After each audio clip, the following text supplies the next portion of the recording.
Welcome back to another episode of Goodness Level Live. We are super excited to have Bridgit Danner on today's show. She is a mold survivor and has so much to share regarding this topic. So we're going to be talking about mold allergies, CIRS, mycotoxins, biotoxins, and why they impact the body in ways that maybe mainstream medicine isn't picking up. So make sure you get some notes. It's going to be epic. Let's dive straight into the call.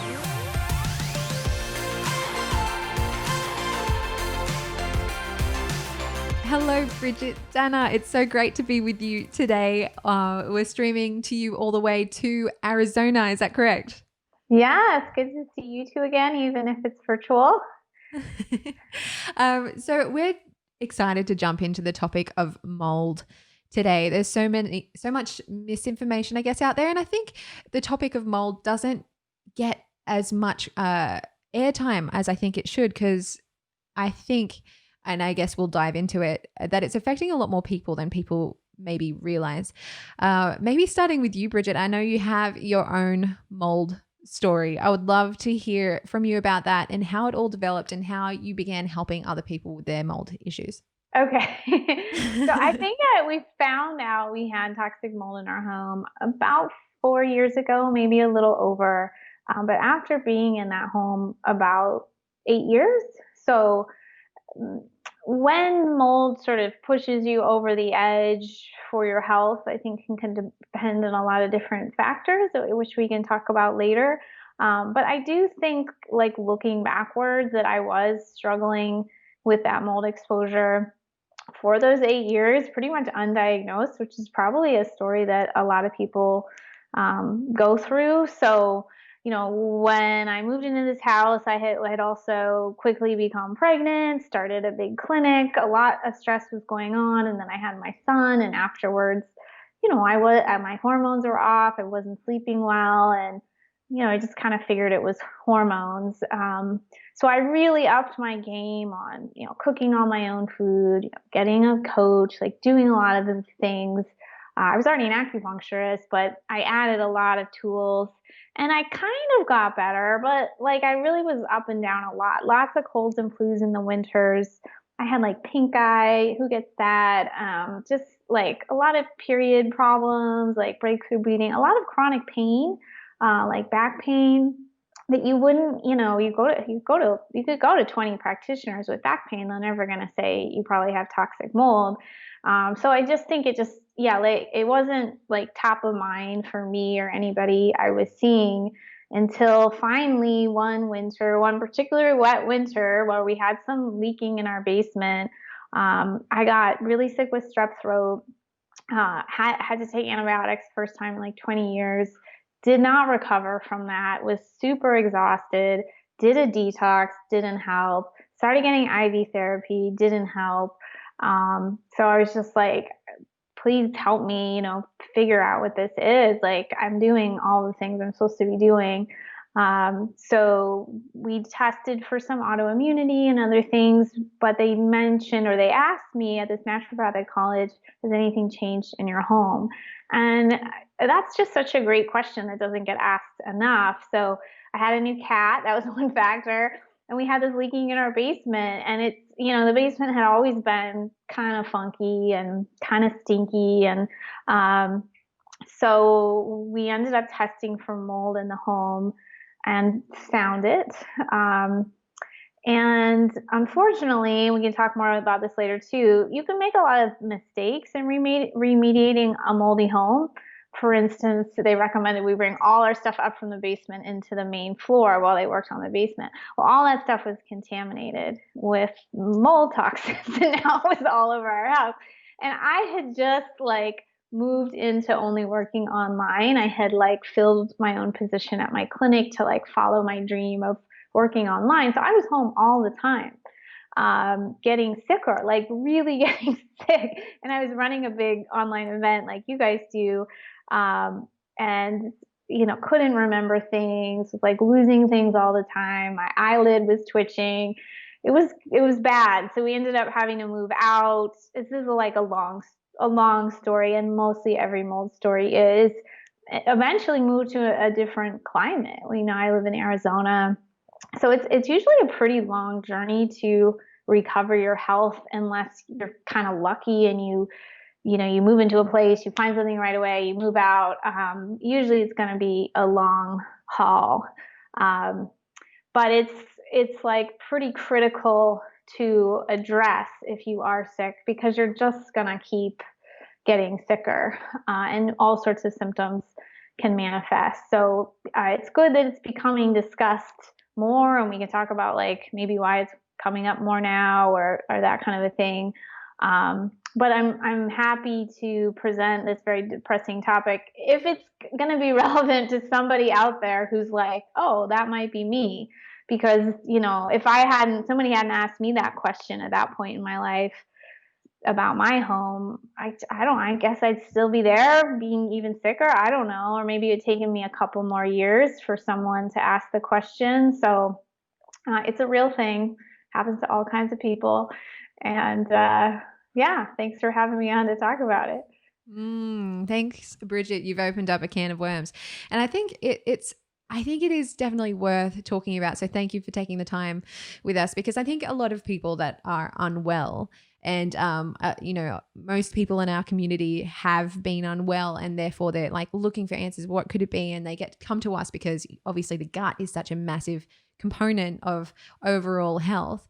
But I think for a lot of people that have went through the process like you did, say, I fixed my diet, you probably were, using all clean products and all this sort of stuff. And I think a very overlooked factor in overall health is environmental factors. Yeah. Are you living in a moldy house? Are you living near a highway? Are you living under an airport flight path? I think they're definitely factors that people, or like air quality, that's a massive one that we've been looking into actually recently.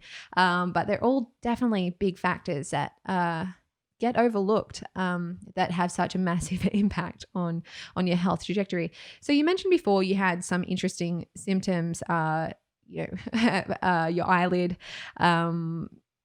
forgetting things. What are some other common symptoms of someone that's having mold toxicity? I have a friend, actually two of my friends had very curious symptoms of like a weepy eye that they didn't realize can be a symptom of mold. What are some of the other ones? I think the top two are fatigue and brain fog. Those are pretty common, and that's, such a crossover, right? Since for other diagnoses, it's tough. And then for every person, it can manifest differently. Like in kids, it can often be ADHD. We're maybe going to talk about mental health later. It can also, as for like kind of teens and really of any age, it can increase depression, anxiety, or even help develop like more serious mental illness like bipolar. And then there's kind of like the inflammatory stuff, like the pain I mentioned, kind of chronic pain. It really becomes interwoven with other chronic issues like chronic gut stuff. It's definitely going to disrupt your gut.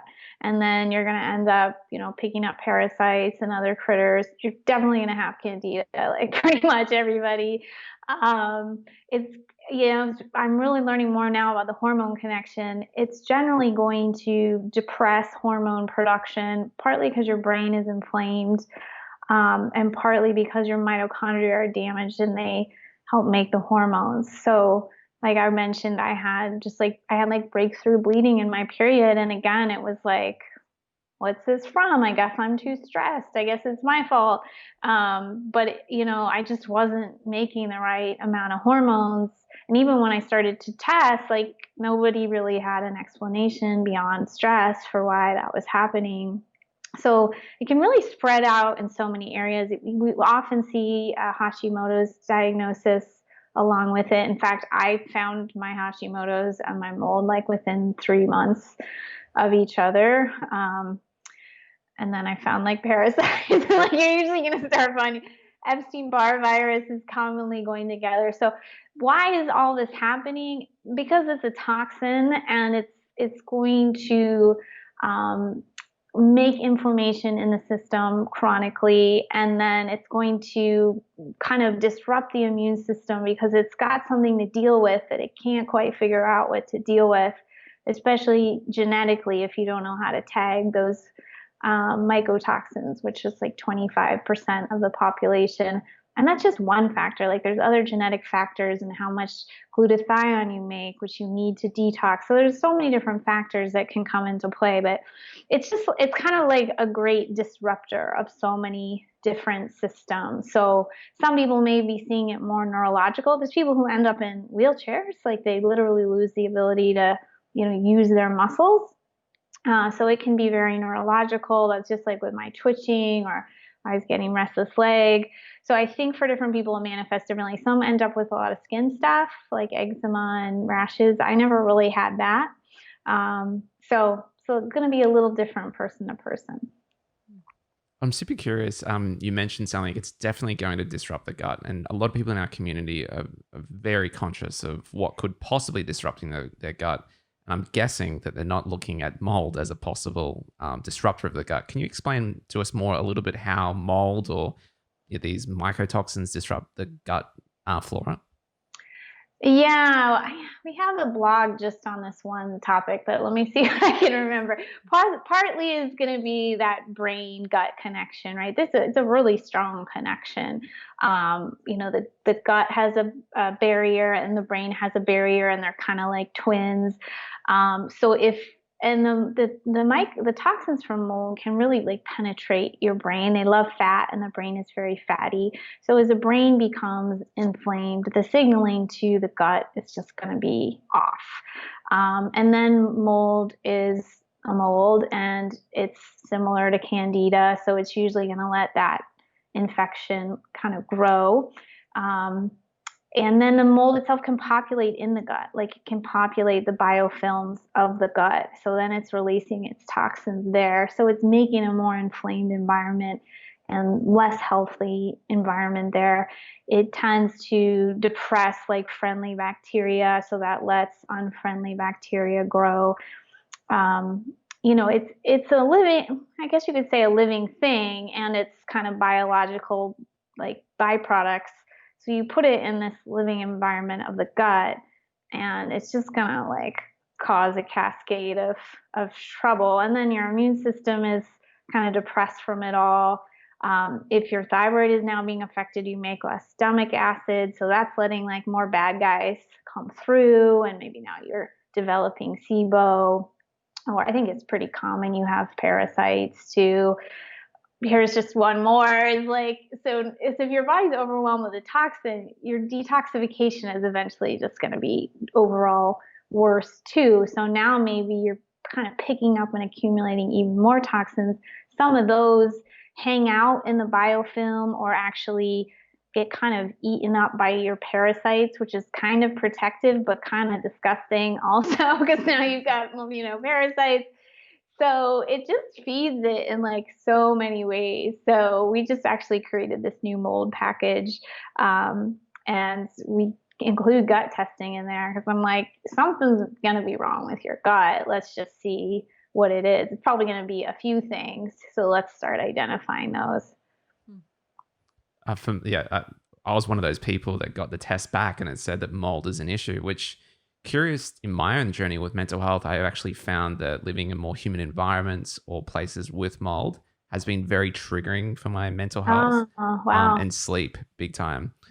So yeah, I'm super curious to learn more from you about that as well, as to how like, it seems so crazy, right? That so many people, like, it feels like as we got into this space, everyone's like, yeah, mold's an issue. And then in the mainstream, you talk about it and you can feel like a little bit crazy or pseudoscientific. So yeah, I'd love for you to break down that more as to how someone like me is affected genetically, potentially, and I have now a mold problem that I'm trying to deal with, whereas Sarah is sleeping in the same bed, in the same environment, but not suffering the same way. I find that really curious. Could you just expand more on that, thanks? Yeah, I mean, I think there are components with genetics and epigenetics that, and like, I think we tend to focus on like this one gene, this HLA-DR gene, which I actually never have had tested because it's pretty expensive, and I'm like, I know I'm sick, but 25% of us have it, and it means your immune system can't tag the mold toxin to even remove it. It's just not getting identified. It's just hanging out. So Sarah's body may, one factor, be able to tag that and move it out. So that's one thing. But there's like other things too, and I need to document it all better. But I've been starting to learn about some of the other genetic factors, yeah, for like glutathione production and recycling. If Sarah's really great at that and you're not, you just don't have as much detox capacity as her. So you might be struggling to remove it more that way as well. And then I think it's interesting you made this connection between mental health being worse in a humid environment. Not a lot of people would make that connection, especially if they always lived in the same place.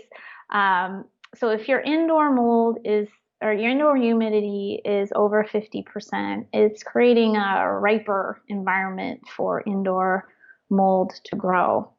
So if you are going to be in that environment, you may really want to think about running a dehumidifier, keeping an eye on that kind of a thing, or just perhaps not living in that environment, which is ultimately like what we ended up doing, which I never anticipated to do, but can just happen. Like, I think it can happen on various levels. Like, I think just energetically, sometimes like we're done with a place, like it's kicking us out, like go somewhere else, move on with your life.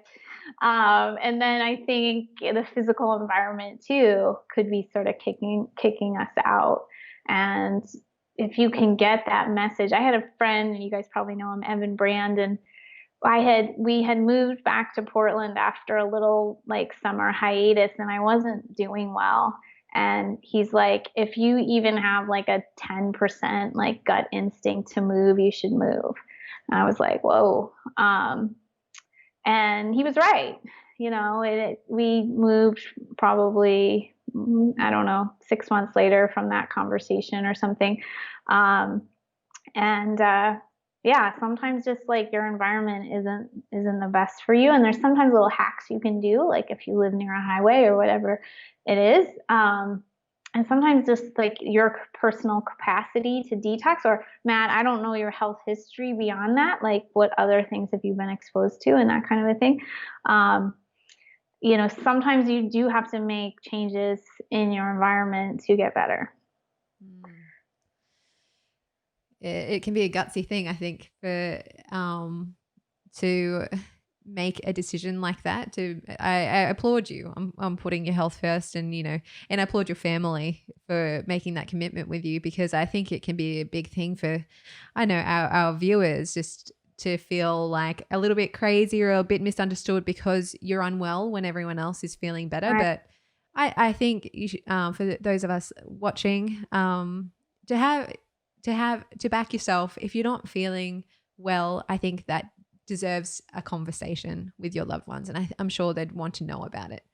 But I'm curious, Bridgit, when it comes to mold, is there a hierarchy of different mold types, like black mold, or different types of mold that are more benign, or some that are worse or dangerous for others than others for our health? Yeah, so there are, I don't know if there's thousands of species of mold, or there's a lot.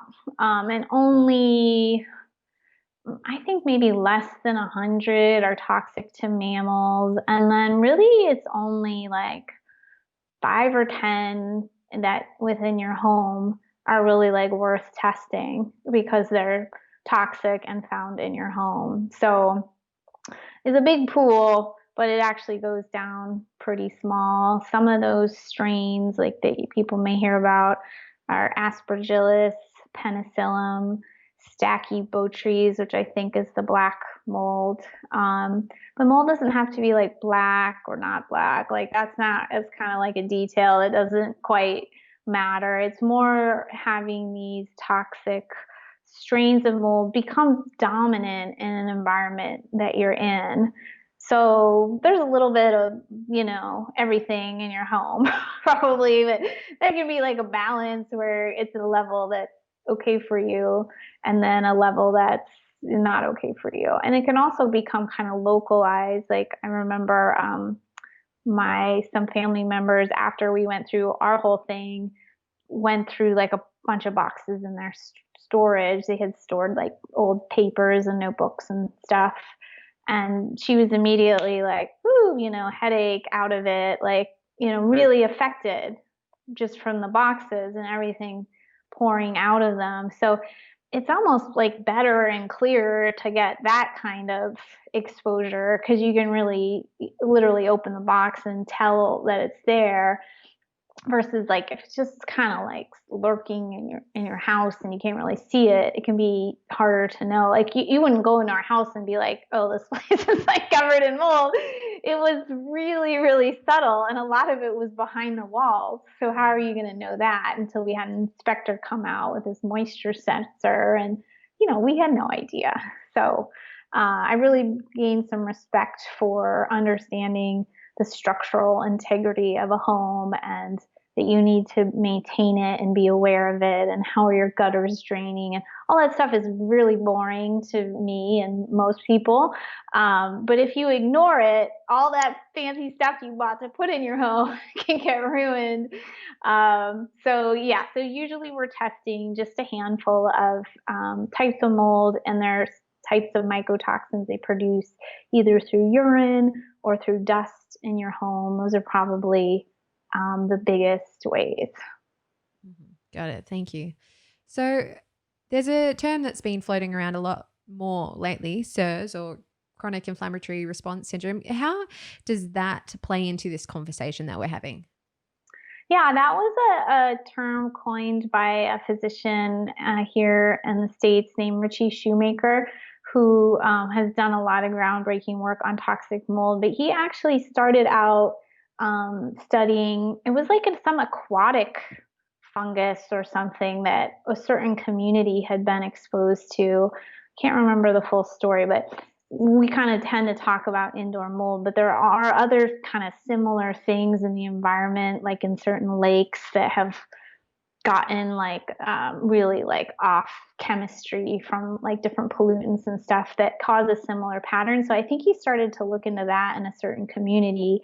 And then, he just kept like learning more and more about it. So he coined that term, and it's a pretty good term because it's chronic and it's inflammation is involved in like pretty much all the all the processes, and it's kind of a response to the mold. I think there's a new term, I forget what it's called now, but there's kind of a new term in this space too for this kind of constellation of symptoms. Okay, thank Great. you. That's so good. And I feel almost like liberated listening to this, because as you said, a lot of these people suffer in silence, having no idea what's wrong with them or if they're making it up themselves. I think hopefully as people listening to this, that there's so many different varieties. People have actually really smart people are studying this, and and it's powerful information, right? And so one thing I'd like to touch on, some people are not as maybe their whole business or their family's locked into an area that's obviously more prone to mold. Like, say for example, you couldn't move out of the Pacific Northwest to a dry desert, basically. What suggestions, practical things could people do that are living in that current thing and just cannot get out of that area that they're in? So I will answer that question, but I will also challenge that question, because what is making you locked in? We have a mutual friend who had a baby with cancer, right? And they moved states to be able to get to more care. Like, you're literally slowly dying, or someone in your family is. So when you say you're locked in, and I have clients who, I felt the same way. I wasn't like, oh, I had a clinic that I owned. I had a home I owned. I had a life. I didn't just like willy-nilly, let that go. There was a lot of grief. There was a lot of work for that.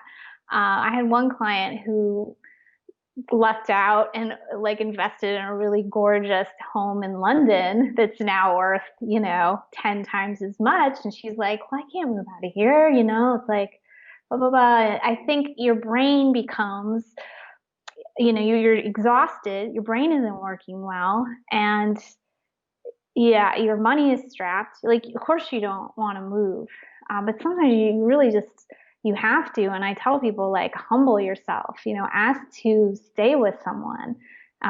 What can you do that's creative? So I'm pretty pushy about it because I went through it. So I'm not asking someone to do something that I didn't do.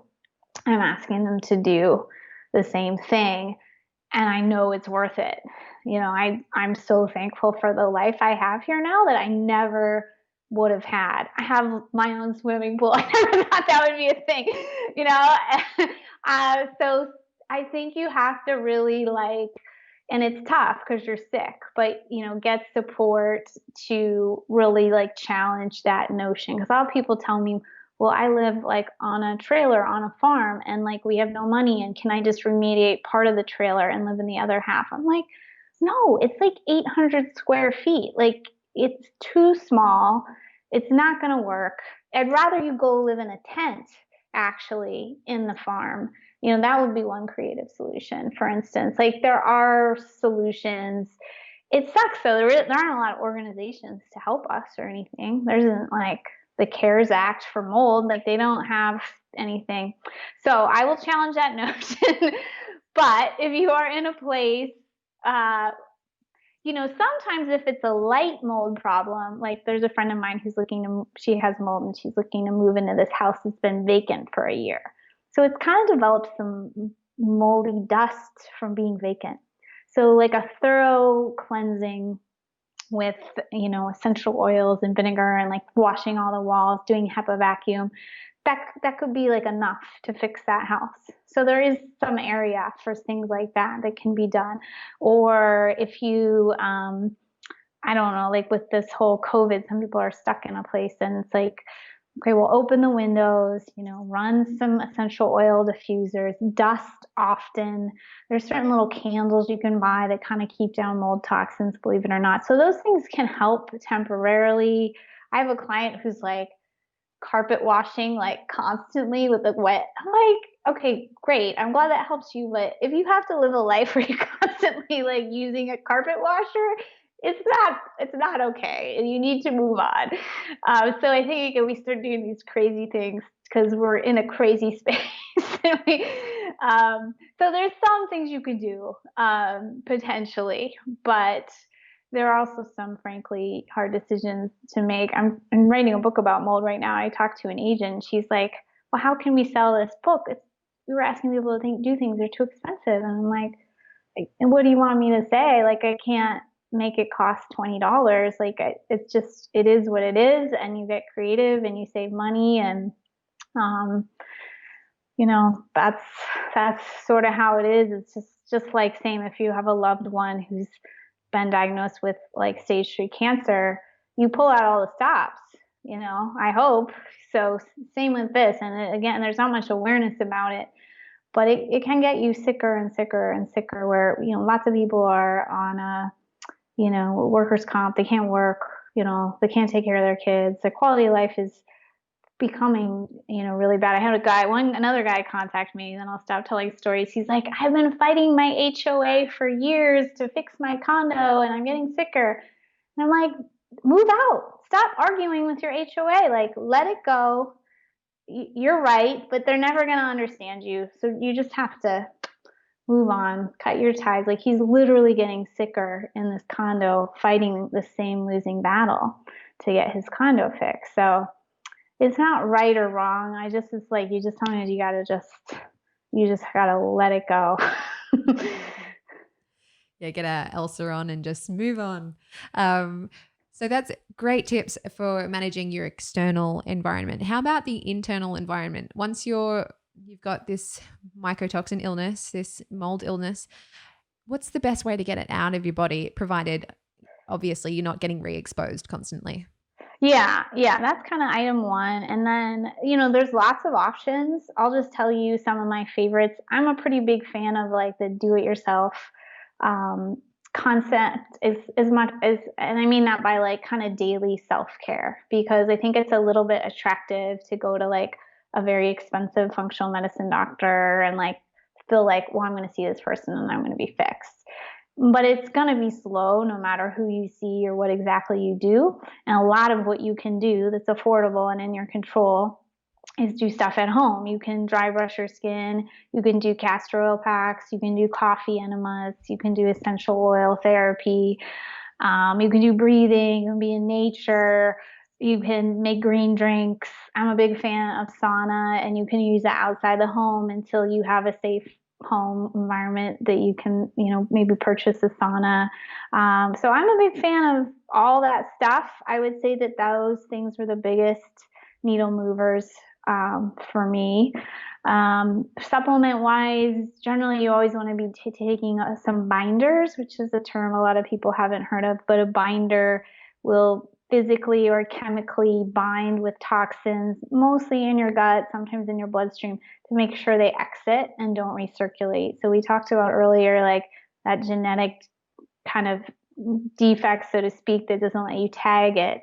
So you really, especially if you're disrupting toxins with like a sauna, you want to make sure it gets back out. So using binders is usually in our protocol. Using electrolytes is often in our protocol, because when you're having this illness, you make, less of an anti-diuretic hormone. So you end up peeing more, basically, and peeing out your electrolytes and minerals. So we kind of supplement with electrolytes. We often will do some glutathione supplementation, or you can do coffee enema for that option. And then beyond that, really there's a lot you can do. I like just a good magnesium, a good fish oil as like a basic thing. You're probably going to have to do a whole like gut protocol, to be honest. Good probiotics, digestive enzymes, probably working on getting some testing and finding out what's in there. There's a supplement called phosphatidylcholine I found out about that I really like.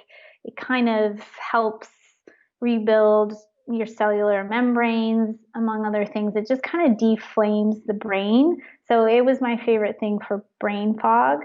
And that can be a little expensive, but it's worth it. I like things that support the mitochondria, because again, you're so exhausted. I really like that cellular level, which is its own kind of exhaustion. So things like CoQ10 that support mitochondria, and you don't have to take everything at once. You can kind of rotate and try different things. Nobody likes to take everything at once, and some people become quite sensitive to supplements, so they can't take very, very much.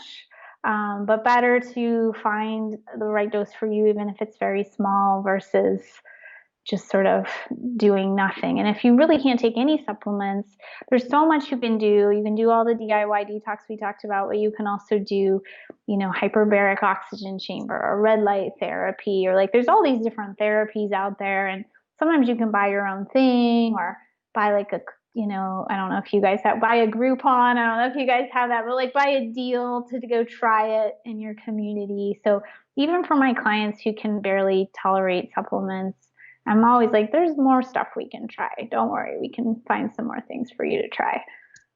Awesome. I hope our listeners had a pen and paper just then, because that was a great list of options. Back at the top of the list, binders. What do you mean when you say binders? How does that work? And what sort of binders have you found to be the most effective?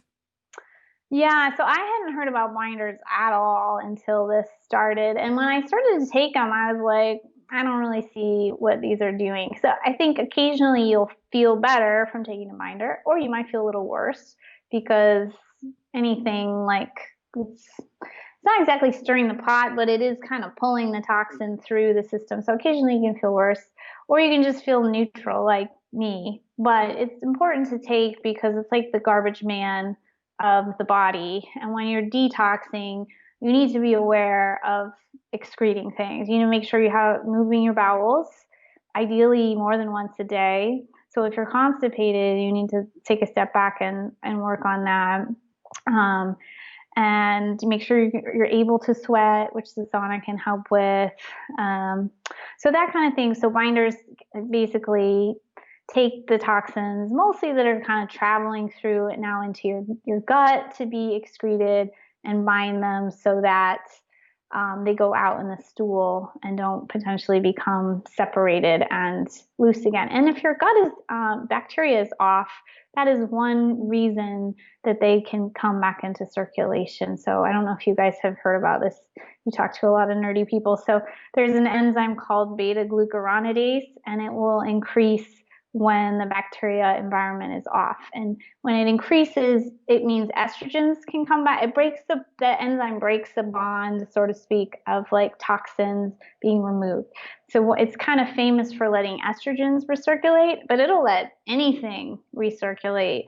So there's just like one more reason, that gut connection is a problem, and using binders can help make sure those toxins that you stir up are actually going out. Okay, great. And your favorite type of binders, sorry? Sorry.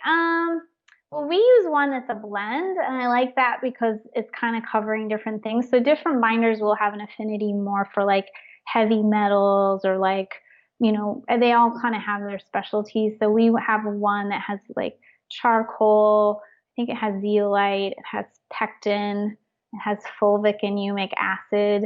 The brand name is GI Detox, and it's just sort of all together. Other people kind of rotate binders, which is a great idea too. I also really like immunoglobulin products that will only bind biological wastes, but that can be really nice when your gut is inflamed and leaky, as it helps bind up like viruses and bacteria and just different biological waste products in the gut, so that they won't pass through a leaky gut and then go irritate the system and like burden the liver. So they're kind of a binder, but there's a special class of binders. Okay, great. Thank you. Excellent. And it makes sense now because I'm taking a few different binders. So now your protocol. Anything? Yeah. Now it makes sense. Like you're saying, like it may make me feel better. It may make me feel neutral, but it's important to rotate them through to obviously to work on this, massive problem that's going on. Water, you drink water. Sometimes you feel better because you needed sometimes you're just like, a lot of people don't drink water because they're like, it doesn't taste good, and like, I'm not into it. But you just need water in your body. It's just required. so you might not always feel your binders, but I think it's good you're keeping them up. Excellent. And you mentioned before a few moments ago about saunas, and we know they're all the rage right now, particularly infrared saunas. Would love you to talk to us a little bit about that. Why is it good? And potentially, is there a reason why you'd want to be doing, say, infrared saunas in connection to mold toxicity or some form of biotoxin? Yeah, so using a sauna is like a requirement if you're my mold client. Like, I'm very serious, very into it. But I don't require you use infrared if your finances, your situation don't allow for it. So my whole first year and a half of being sick, I was just using saunas like at gyms. So they were not infrared or anything special. But you still sweat. And a lot of the early research was done on like Finnish saunas, which, no infrared either. It's still the mechanism of relaxing and sweating and raising your core body temperature, is a lot of what it does. And I'll talk about infrared next, but I'm pretty big on like, you don't feel like you have to be a sauna snob, like right out of the gate. Make sure you like it, make sure you have a home that's like safe to put a sauna in. It's usually a big investment. And then think about buying a home sauna, which I finally did maybe 2.5 years ago, and like would never go back. Like, I love being able to sauna in my own home. So I have an infrared sauna that is only far infrared. That means it goes the deepest, which is the best for detoxification. But all the levels of infrared are good. It's just usually a more expensive sauna that has all the levels. So it's kind of easy to remember. Far infrared goes the deepest for detoxification, the deepest penetration into the body. I think it's like a couple inches, maybe. I hope I get that right. And then mid infrared is going to be good for like pain and like muscle stuff, and I'm pretty sure weight loss too. So it's getting a little deeper into the tissue, affecting like little deeper fat cells, muscles, that kind of a thing. And then the near infrared is the best for like skin and like kind of superficial stuff like post-surgery scars and like aging skin and stuff. So if you have a full spectrum infrared, it's sort of the best, so to speak, because you can the company I work with, Sunlight, and you can even pick different routines. Like you're like, I want to do the stress or the weight loss or the pain, and it'll give you a different amount of combination of like infrared, which is pretty cool. But but it's a big deal. You have to like change your electricity, takes up a lot of space, that kind of a thing. So I just have a single person small sauna, and it only does far infrared. But it doesn't mean it's not doing some of those other benefits. It's, you're still raising your core temperature, so you're getting immune benefits, which is why it's pretty popular right now. It's amazing for sleep and stress, which is common. Plus, when you're going through this, you're going to have those issues. You can detox heavy metals. You can detox mold toxins.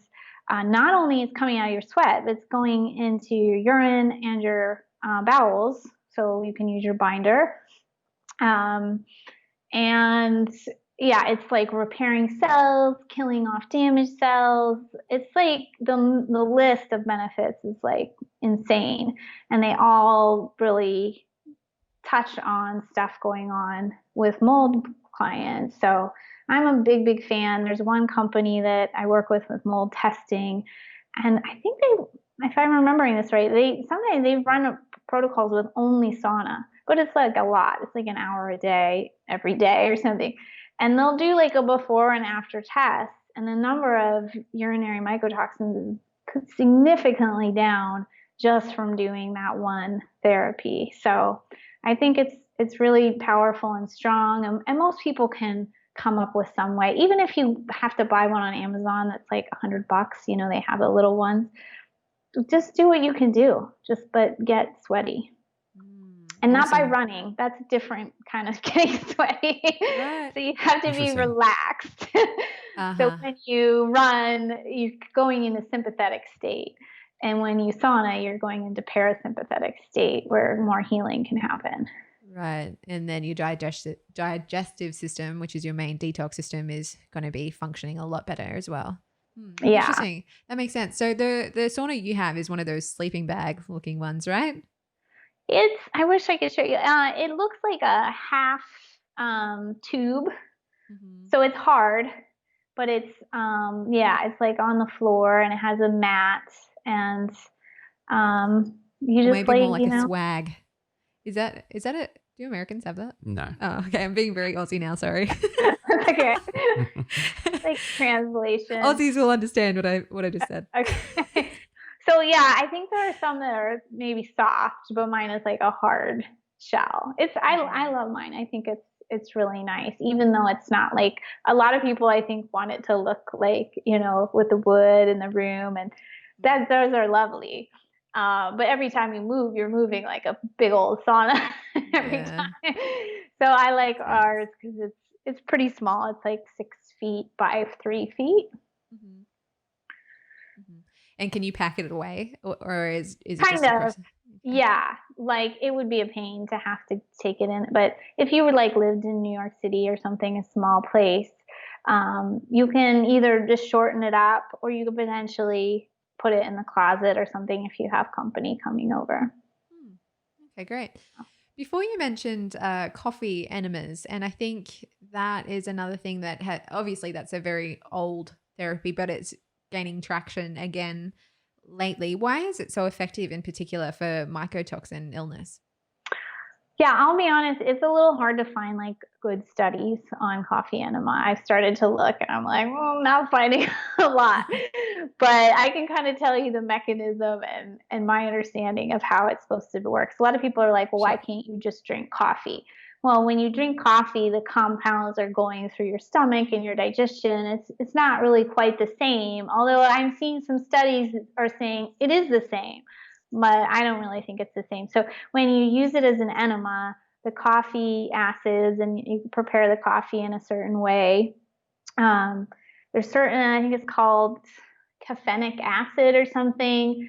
It's not there to like move your bowels. It's there to penetrate your blood vessels, to your liver and your bile ducts and stuff. So it creates some, I don't know, kind of like spasming of the bile ducts and the gallbladder, which is a really big part of detox that also doesn't get a lot of play. So it does that. And then it goes into the blood flow to the liver and increases glutathione production like exponentially, like super, super high. And then as the blood pumps through the liver, it's getting this produced glutathione.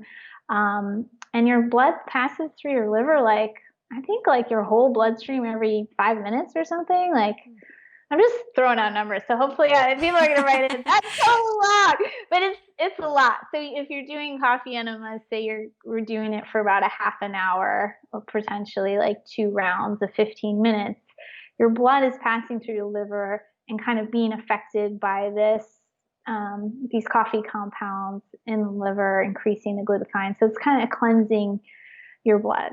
And it was never something I thought I would try, but if you're sick enough and someone says, try this, and I learned it from Jay Davidson, who you guys might know.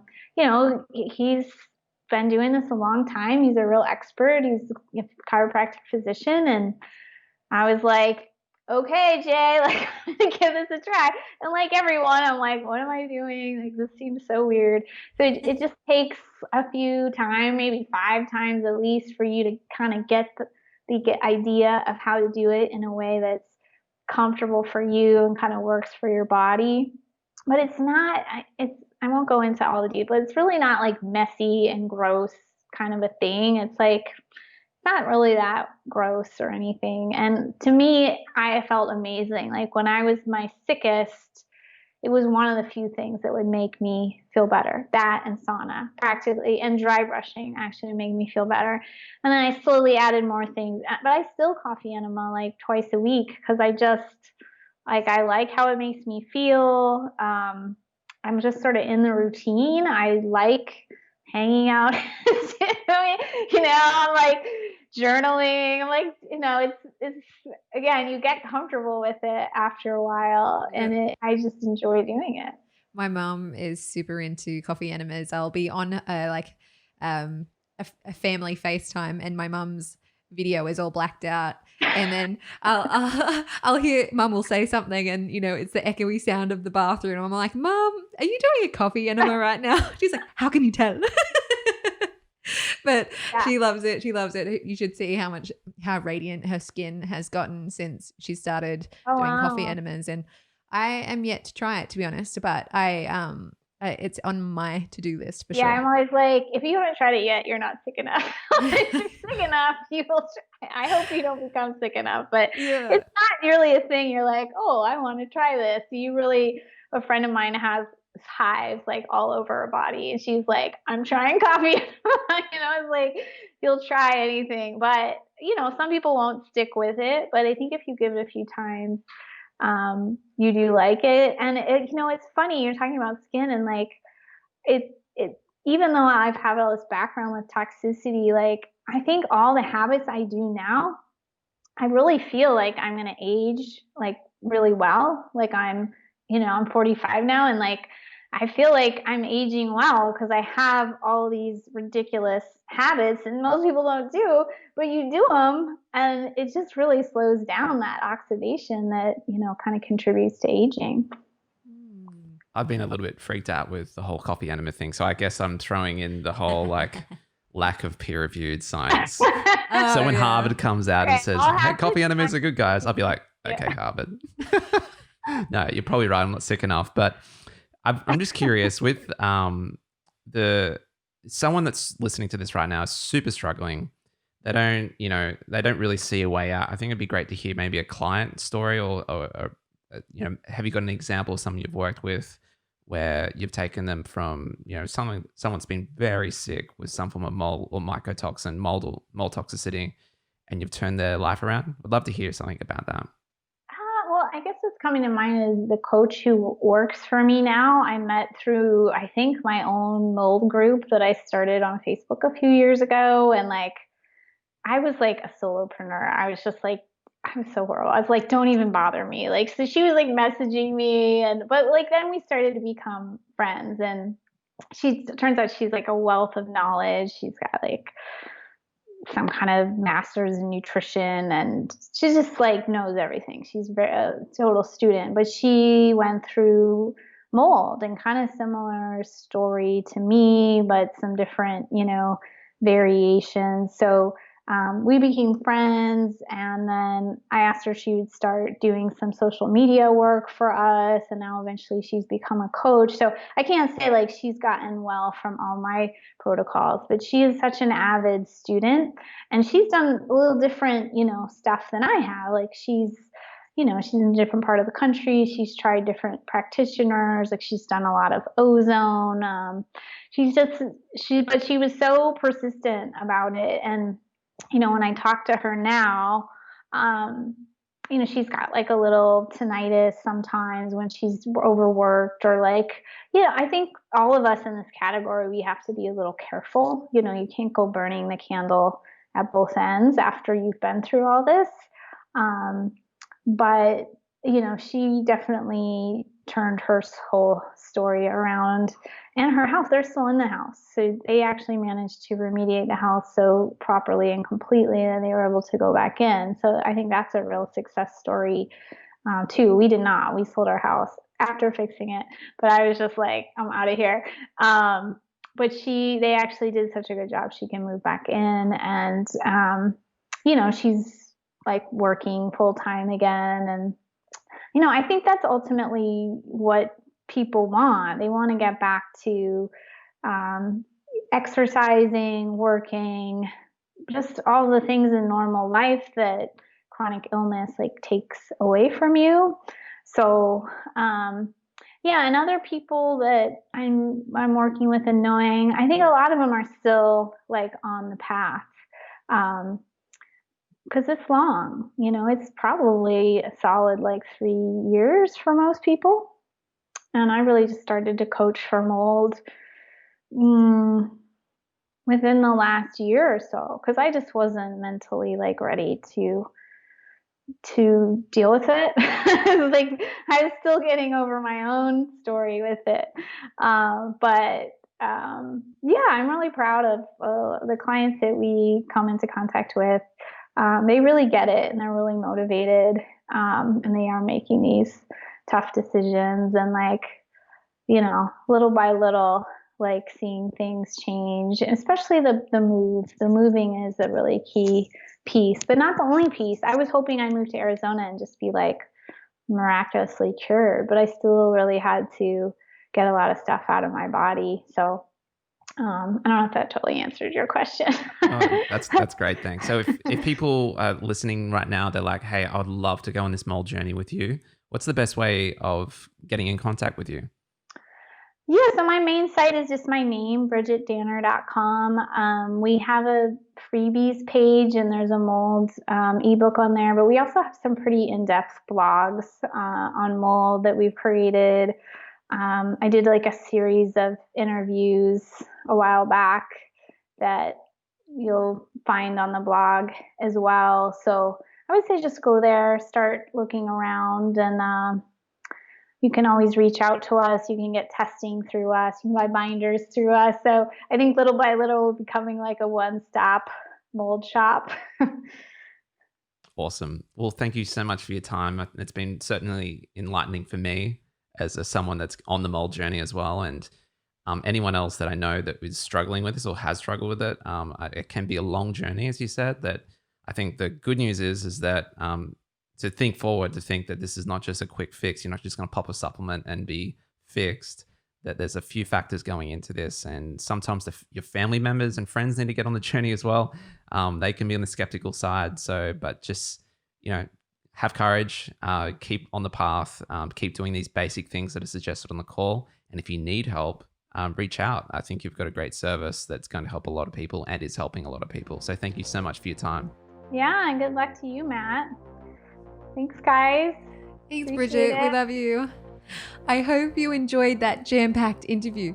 But for now, we'd love to hear from you in the comments below. What do you think about mold? Do you think it's important? Do you think it's important for health and wellness? Or have you tried different ways in order to deal with mold?